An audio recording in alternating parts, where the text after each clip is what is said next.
So you're going to want to come around the fountain over here and... well. Look at it! Yeah, well... what the heck is that? After over 2 decades of Call of Duty campaigns, there are a few missions that stand out above the rest. Many people think about levels like Come Suffer With Me in Black Ops 2, Clean House in Modern Warfare 2019, Vorkuta in Black Ops 1, and All Gillied Up in COD 4, which is often considered the best in the series, and for good reason. They're the best missions and some of the best campaigns in all of Call of Duty's history. As great and memorable as All Gillied Up is, the mission that stands out the most to me comes from Call of Duty World at War, where the game's campaign starts out in the Pacific Theater, where the Americans take on the imperialist Japanese. I am Japan! I am Japanese! This was the first Call of Duty World War II campaign where you play as the Americans in Japan, and it is brutal. Right off the bat in World at War, you're put into the shoes of Private Miller, being rescued from brutal captivity. And that's the introduction into the American perspective. But the introduction into the Soviet perspective was even more shocking, which we get to see on the mission Vendetta, and in this video we're going to be taking a deep dive into that level and what makes it so great. Now if it's been a while since you played it, here's a little refresher on the intro.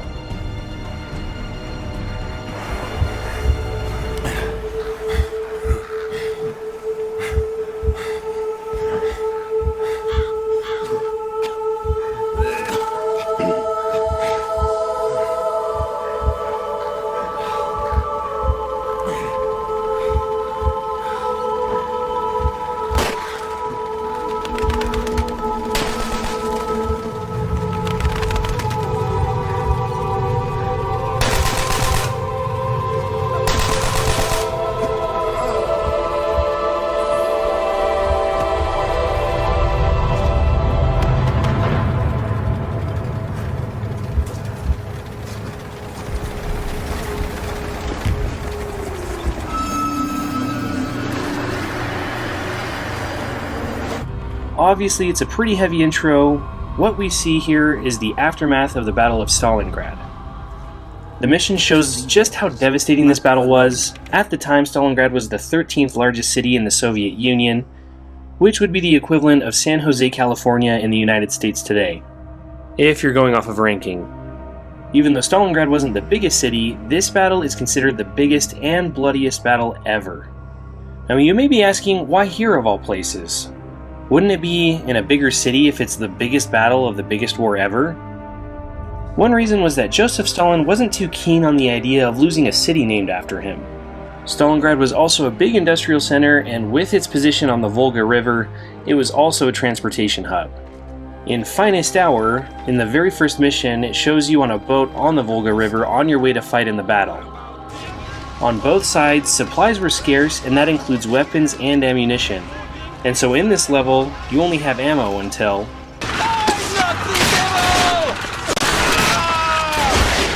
You, over here! Pick up his rifle! Speaking of Stalingrad and other Call of Duties, as much as I didn't like Vanguard, my favorite part of that game was the level where you play as Polina. I shoot Nazis. They die. That's my plan.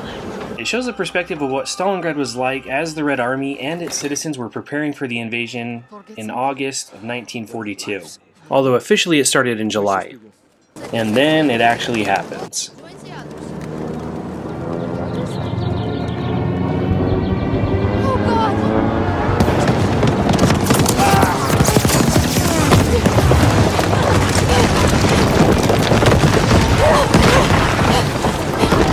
Now when we wake up as Dmitry Petrenko, it's a few weeks after this level in Vanguard.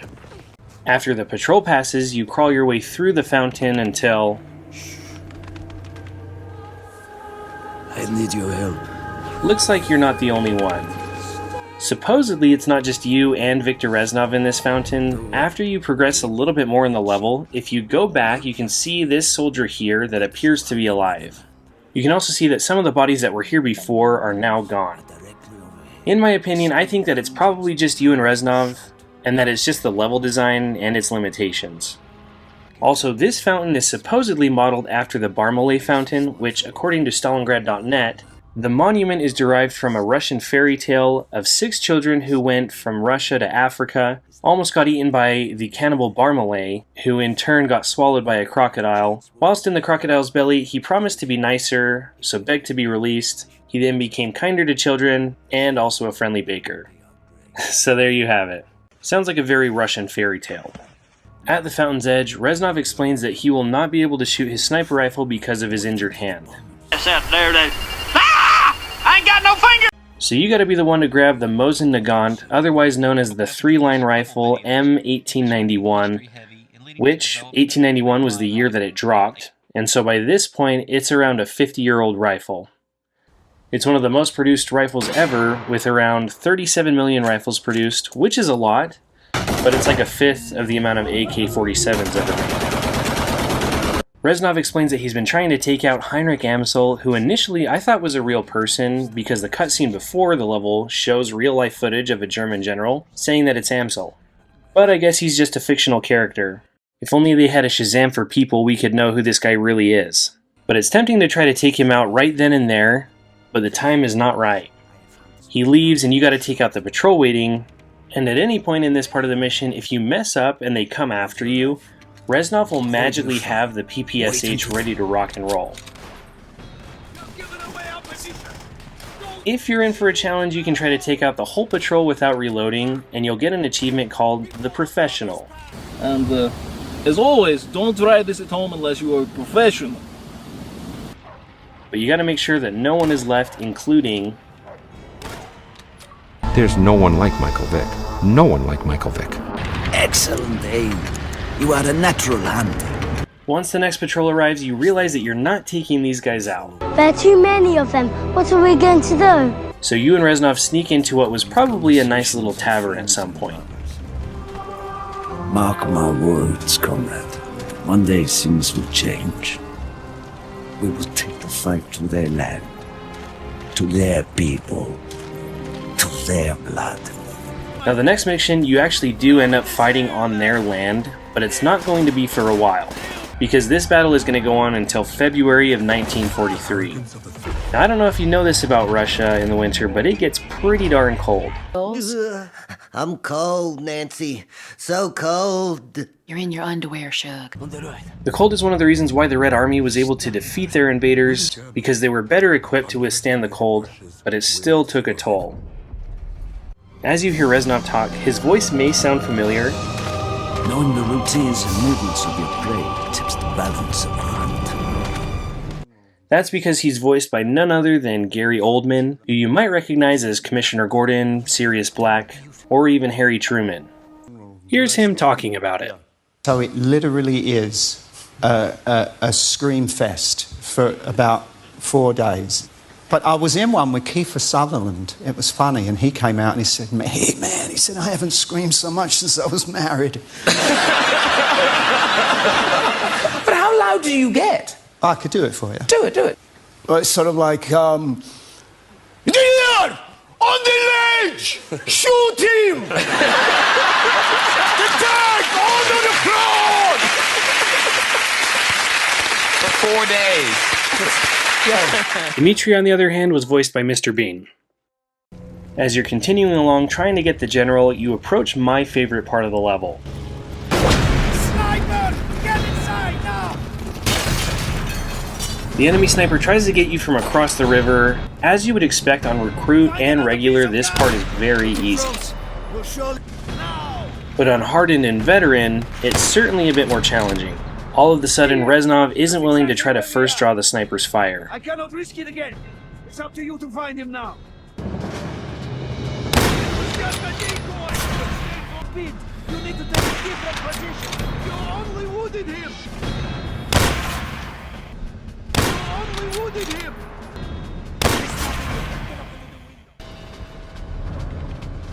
Good hunting! The patrols will surely have heard those shots.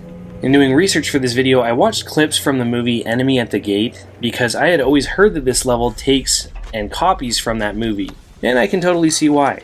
I mean, just look at this. The similarities are uncanny. You have the soldier that can't take the shot, you have the general, you take out the enemies of the patrol, You also have the enemy German sniper hunting you. There's even our fountain. A few years ago, I came across a video from a channel called Nero's Cinema, which is a great channel. In the video, you get to see an up-close and personal view of this sniper that's been shooting at you. Interestingly, the German model isn't going to be the same each time, but what is most impressive is that he's not even using a scope to shoot you. He's taking you down with just the good old iron sights. From Dimitri's point of view, it looks like there is a reflection from a scope, but that's just coming off the actual gun itself. Even though the idea is that the German sniper is using a scope, the idea of him not using a scope isn't unheard of. In fact, the sniper that is considered the most successful sniper in history is, now I'm probably going to mispronounce this, I believe it's Simo Haiha. Again, I probably mispronounced this, but his nickname is the White Death. He's credited with over 500 kills, and he actually used a variant of the Mosin Nagant, without a scope. So our German sniper is using a Kar 98, which is nothing special, and you can get your hands on the exact same rifle throughout the campaign. The Kar 98 was introduced in 1898, so it's a bit younger than the Mosin Nagant. It's been in every Call of Duty set in World War II, which isn't very surprising, but it's also been in some of the Modern Warfare games like Modern Warfare 2019, and it was so fun to use. Because of that, it's been one of the more common guns in COD history. After you successfully take out the German sniper, you're going to want to grab this Walther P38 right here.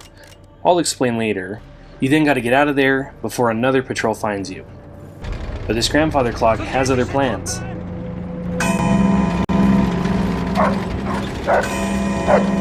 They found us! We need to leave now! Hit the floor! Now you got to escape their attempt to burn you out. Every time this happens here, I also imagine this scene from Batman.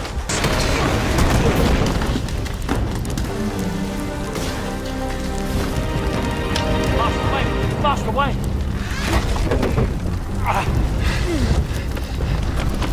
What is the point of all those push-ups if you can't even lift a bloody log?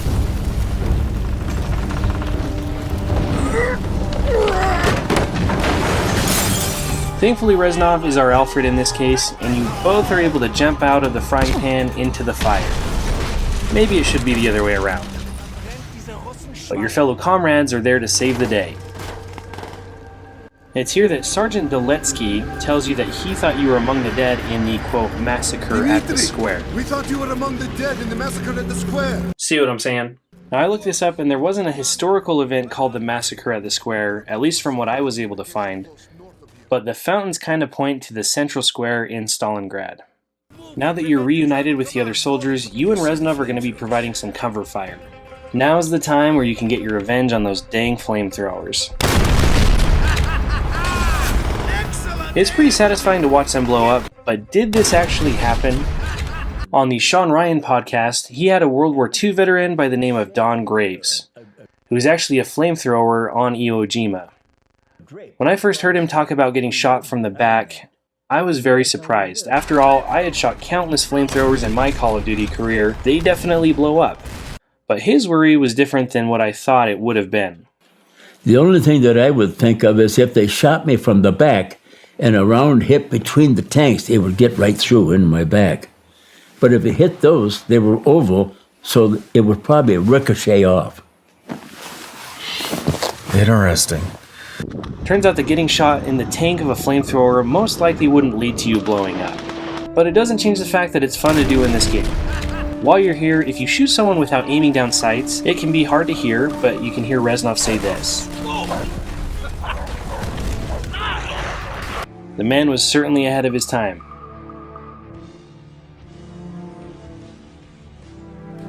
Throughout this level, you'll see that there are some dogs, which was fairly common, but the Soviets also used dogs for blowing up tanks, where they would basically train the dogs to dive under tanks, and then when it was time for them to actually use them in battle, they would strap a mine to them that would get triggered as they go under the tank. It's kind of sad to think about, but there is mixed information about how effective these dogs really were.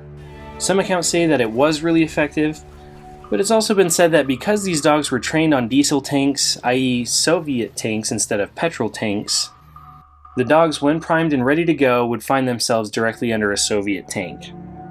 It's fairly unlikely that friendly fire by explosive dogs actually happened, because the dogs were usually assigned to units where Soviet tanks were not present. Now either way, you won't see this in the game, but hey, at least you still have those flamethrower explosions. You'll continue to provide cover fire for your squad until you reach a position overlooking the German command post. Now from here, it's important to mention this guy. Chernov! I am not hearing gunshots! There is no point, Sergeant. They are already bleeding to death. Then maybe our friend will help them bleed faster.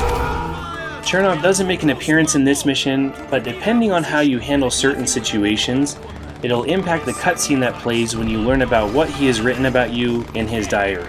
April 30th. Will he consider you a bloodthirsty soldier?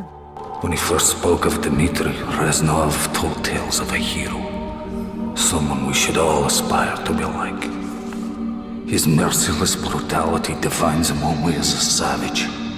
Just like the rest of the Red Army. He is no hero. Will he think that you're confusing because at times you show mercy, but are brutal in other situations? At times, I have seen him show mercy, but at others act with complete brutality. I do not understand him. Perhaps heroes need not question their actions. Or will he think that you took the high road and are someone that should be admired in his eyes?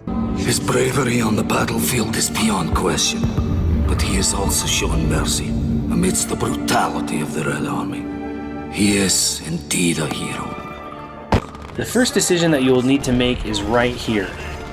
Reznov will tell you not to help the soldiers on the ground even though they need it, because he doesn't want you to give away his position. If you choose to help anyway, Reznov isn't going to like it, but it will count towards earning street cred with Chernov. Eventually Amsel is going to be drawn out, and you have to take the shot. Now remember how I said to grab the Walther earlier?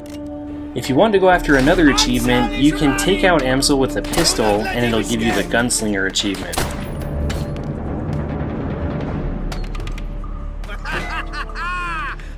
If you want to cheat, you can glitch out of the map and just take him out point blank, but where's the fun in that? After you take him out, unfortunately the celebration is short-lived.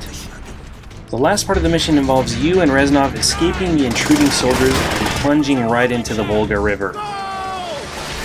It looks like Dmitri and Reznov will live to fight another day, and this mission is where it all started with the bromance between the two of them. If you look Stalingrad up on a map today, it's not going to be there. That's because it was completely leveled in the war and was never rebuilt. Okay, that's not true. You won't find Stalingrad on the map because it's now known as Volgograd, because of the river. The reason it was changed was because after what Stalin did, the government wanted to distance the country from references to Stalin, something about him killing millions of his own people. But it's interesting that this mission, again, it's called Vendetta, is an Italian word meaning revenge or vengeance. I guess it's a little bit easier to say than Yes. Either way, it's a great mission, and I hope you've enjoyed taking a bit of a deep dive into one of the best missions of Call of Duty. Let me know what your favorite mission is down below. I had a lot of fun making this video and would love to do more like it. Thanks for watching. We'll see you in the next one.